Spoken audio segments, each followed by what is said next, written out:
I started drinking ayahuasca as a research project in order to be able to come from a place of genuine experience in writing a particular book. But I found the experiences so extraordinary and life transforming that I continued with the work. I would call it work. And I guess I've had somewhere north of 70 journeys with ayahuasca. Many of them do not involve entities. Many of them involve deep self-reflection. In some cases, there are amazing fractals and geometry morphing constantly and changing shape. And then sometimes entities come through.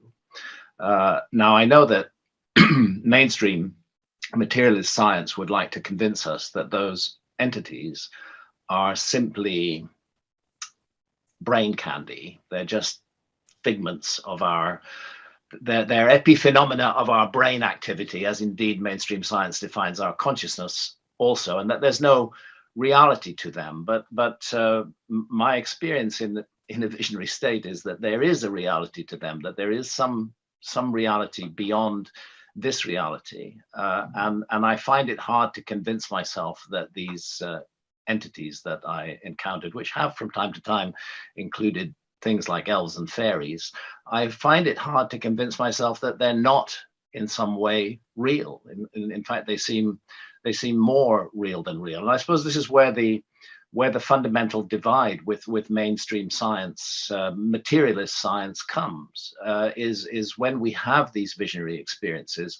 What actually is it that we are experiencing? Is the psychedelic in question, or psychedelics are not the only way to get into deeply altered states of consciousness, as Rupert mentioned. Sitting under a tree and meditating for weeks on end will certainly do the trick. So will hunger, so will austerities of various kinds. There's lots of ways to get into altered states of consciousness, but the question is, once we get into that deeply altered state, which is not the alert problem-solving state that our society values so highly, once we get into that deeply altered state and encounter entities, are they entirely figments of our imagination, or are they real in some sense? And if I look at the sort of evolutionary notion, I think everybody understands we have certain, I can only call them modules in the brain. We have a module for intuitive physics.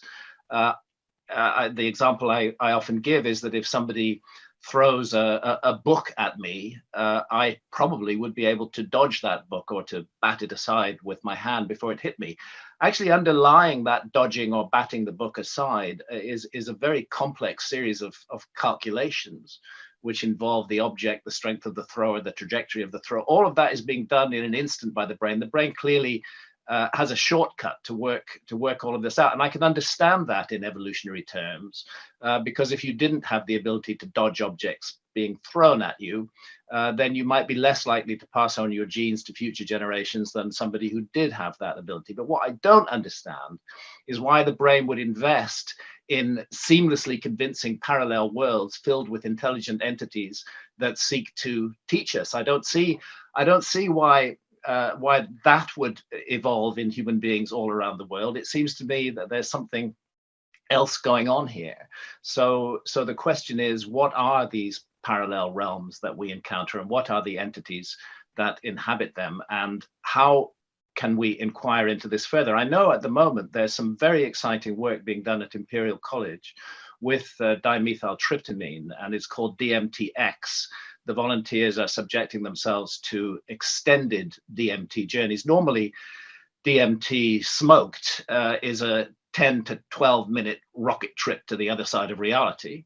But these volunteers are effectively getting DMT on a drip and are being kept in that deeply altered state for hours, or certainly an hour or more, which I have to say I would find a formidable and terrifying experience, and kudos to them for their courage. But perhaps this is some way to engage in a deep investigation of whatever it is these parallel realms and entities are.